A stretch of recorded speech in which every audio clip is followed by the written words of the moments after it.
آپ نے لوگوں سے سوال کیا کہ کیا میں نے اپنا حق ادا نہیں کیا، جس پر لوگوں نے جواب دیا، حضور آپ نے اپنا حق ادا کر دیا ہے، مجھے تم لوگوں سے یہ خوف ہے کہ تم بھی کہیں پچھلی امتوں کی طرح دنیا بنانے میں ایک دوسرے کے مقابلے میں نہ آ جانا۔ حضرت محمد صلی اللہ علیہ وآلہ وسلم اس دنیا سے رخصت فرما گئے۔ آپ صلی اللہ علیہ وآلہ وسلم نے پریڈکشن کی ہوئی تھی کہ مسلمان رومنز اور پرشین امپائرز کو شکست دیں گے، لیکن اللہ المائٹی نے یہ سارے کام خلفائے راشدین سے لینے تھے۔ قرآن میں اللہ کا یہ حکم نازل ہوا کہ محمد تو صرف اللہ کے رسول ہیں، اگر محمد فوت ہو جائیں تو کیا تم اسلام سے منہ موڑ لو گے؟ یہی آیت حضرت ابو بکر نے ممبر پر کھڑے ہو کر تلاوت کی۔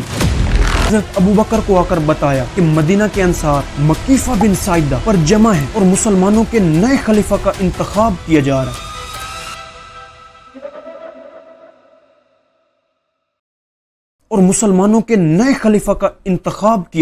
اس سب میں انصار کی کوئی غلط انٹینشن نہیں تھی، کیونکہ ہجرت کے بعد آپ صلی اللہ علیہ وآلہ وسلم اور انصار کی کافی اٹیچمنٹ ہو گئی تھی، تو وہ لوگ کسی فتنہ اور انتشار سے بچنے کے لیے مسلمانوں کے نئے خلیفہ کا انتخاب کر رہے تھے۔ اور آپ صلی اللہ علیہ وآلہ وسلم کا بھی انصار سے بہت ہی محبت کا رشتہ تھا۔ آپ صلی اللہ علیہ وآلہ وسلم فرمایا کرتے تھے کہ اگر ایک طرف دنیا چلے اور دوسری طرف انصار چلے، میں بھی اس طرف چلوں گا جس طرف انصار چلیں گے۔ تو جب رسول اللہ مکہ سے ہجرت کر کے مدینہ آئے تھے تو اس وقت انصار نے بھی آپ صلی اللہ علیہ وآلہ وسلم کا شاندار استقبال کیا تھا۔ اسی طرح جب حضرت ابو بکر کو انصار کی مشاورت کا پتہ چلا تو وہ حضرت عمر اور حضرت ابو عبیدہ کے ساتھ اسی جگہ پر پہنچ گئے، اور وہاں پر پہنچ کر دیکھا کہ انصار اپنے مشورے میں حضرت سعد بن ابی عبیدہ رضی اللہ عنہ تعالیٰ کو نیا خلیفہ مقرر کیا جا رہا ہے، کیونکہ حضرت سعد بن ابی عبیدہ مدینہ کے سب سے بڑے قبیلے خزرج کے سردار تھے، اور اس وقت مدینہ میں ہی اسلام کے سارے معاملات مینج کیے جاتے تھے۔ مدینہ کی پاورفل اتھارٹی ہونے کے ناطے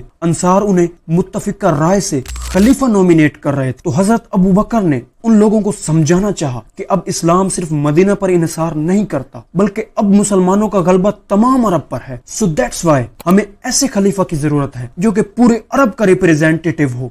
اس طرح قریش کے قبیلے کی ریپریزنٹیشن سب سے بیسٹ ہے، اور تمام عرب میں انہیں عزت اور ادب کی نگاہ سے دیکھا جاتا ہے، کیونکہ مکہ میں مسلمانوں کی ہولی سائٹ خانہ کعبہ ہے، اور بہت سالوں پہلے ابرہہ کے 60,000 کے لشکر کو ایک میریکل سے اسی قریش قبیلہ نے خانہ کعبہ کو بچایا تھا۔ تب سے ان کو کافی ریسپیکٹیو پوائنٹ آف ویو سے دیکھا جاتا ہے۔ حضرت ابو بکر کا موٹیو یہ تھا کہ عرب کے لوگ قریش کے علاوہ کسی کو اپنا لیڈر تسلیم نہیں کریں گے، اور پھر آپ صلی اللہ علیہ وآلہ وسلم کا تعلق بھی قریش قبیلہ سے تھا، تو خلیفہ قریش سے ہی منتخب کیا جائے، یہ مسلمانوں کے مفاد میں بھی اور عرب کے مفاد میں بھی اچھا فیصلہ ہوگا۔ حضرت ابو بکر کی اس بات پر وہاں کھڑے لوگوں نے بھی اوبے کیا، اور حضرت سعد بن ابو عبیدہ کی بیعت کسی نے نہیں لی، لیکن اگر اس وقت اس معاملے کو ایسے ہی درمیان میں لٹکا دیا جاتا تو کسی بھی انتشار اور نئے فتنے کا خدشہ تھا۔ اب کیونکہ میٹنگ خلیفہ کے لیے بلا لی گئی تھی تو اسی وقت کسی نہ کسی کو خلیفہ کنسیڈر کرنا ضروری تھا، تو ایسے میں حضرت ابو بکر نے ایک طرف سے حضرت عمر کا ہاتھ پکڑ کر بلند کیا اور دوسری طرف حضرت ابو عبیدہ کا ہاتھ پکڑ کر بلند کر دیا، اور کہا میری رائے کے مطابق ہمیں ان دونوں میں سے کسی ایک کو اپنا خلیفہ، لیڈر یا رہنما چن لینا چاہیے۔ لیکن کاؤنٹر میں حضرت عمر نے حضرت ابو بکر کے ہاتھ پر بیعت کر لی اور کہا کہ ہمارے نزدیک آپ سے بہتر کوئی آپشن نہیں۔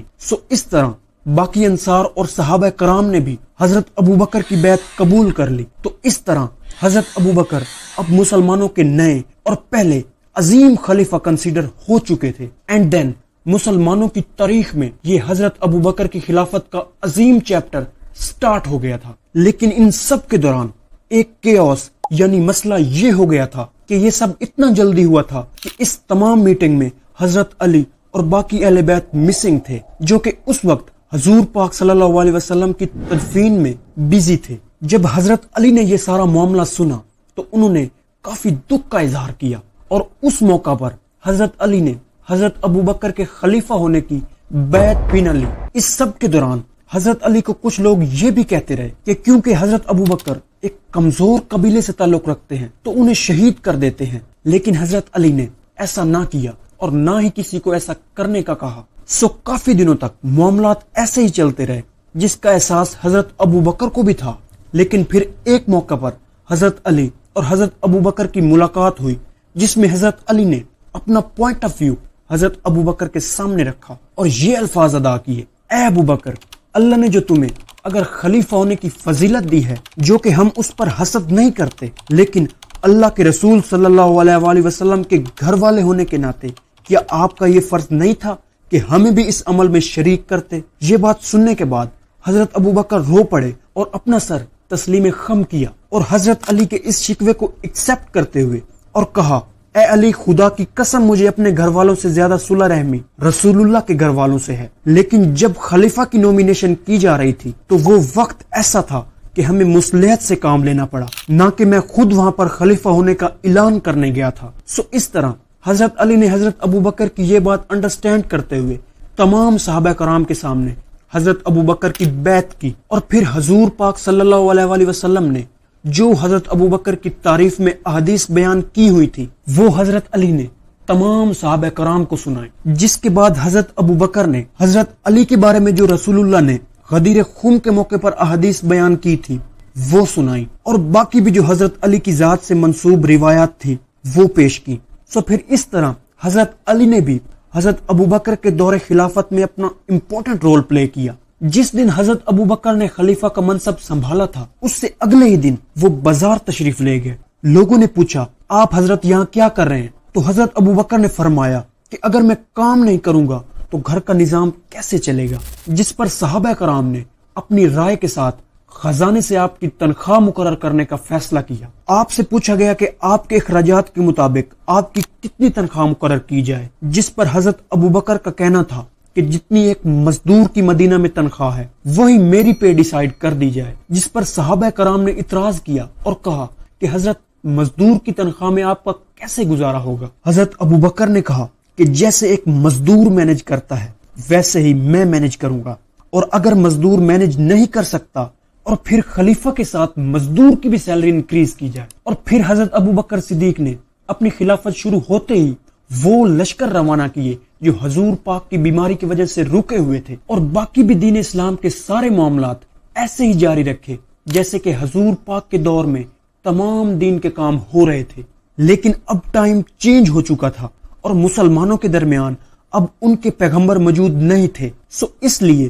دین کے کاموں میں ہرڈلز ڈالنے کے لیے منافقین بھی اب میدان میں کود چکے تھے۔ لیکن پھر بھی خلیفہ وقت حضرت ابو بکر صدیق نے آپ صلی اللہ علیہ وآلہ وسلم کی سنت اور قرآن کی روشنی میں اسلام کو ول پاور دی اور ہر محاذ پر دین اسلام کی سربلندی کے لیے کام کیا، جن میں زکوٰۃ نہ دینے والوں کے خلاف جنگ ہو یا جھوٹے پیغمبر کا دعویٰ کرنے والے کافروں کے خلاف جہاد کرنا ہو، کیونکہ منافق اپنے ایمان سے زیادہ اپنے مال سے پیار کرتے تھے، تو ان کے لیے اپنے مال سے زکوٰۃ کا حصہ نکالنا کافی مشکل تھا۔ لیکن حضرت ابو بکر صدیق نے حکم جاری کیا کہ اگر کوئی شخص جو حضور کے دور میں ایک اونٹ اور ساتھ رسی بھی زکوٰۃ دیا کرتا تھا اور اب وہ اونٹ دے اور ساتھ رسی نہ دے، میں تب بھی اس کے خلاف جہاد کروں گا۔ منافقین بھی کیونکہ مسلمانوں میں شامل تھے، وہ حضور کے زمانے میں اس لیے ایمان لائے تھے کیونکہ اس وقت دین اسلام کا غلبہ کافی آ چکا تھا، اور حضور پاک کی فتوحات کو دیکھ کر وہ مسلمانوں میں شامل ہو گئے تھے، اور کافی ساری چیزوں کا پتہ آپ صلی اللہ علیہ وآلہ وسلم کو وحی کے ذریعے بھی چل جاتا تھا، کیونکہ اب منافقوں کو معلوم ہو چکا تھا کہ اب حضور پاک صلی اللہ علیہ وآلہ وسلم اس دنیا میں نہیں رہے، تو وہ کھل کر سامنے آ رہے تھے۔ اسی طرح رسول اللہ کی نبوت کی کامیابی کو دیکھتے ہوئے کافی سارے لوگوں نے نبوت کا جھوٹا دعویٰ کر دیا تھا، جن سب کے خلاف حضرت ابو بکر صدیق رضی اللہ عنہ تعالیٰ نے فیصلہ کن جہاد کیا۔ Now, if you like our effort, then subscribe.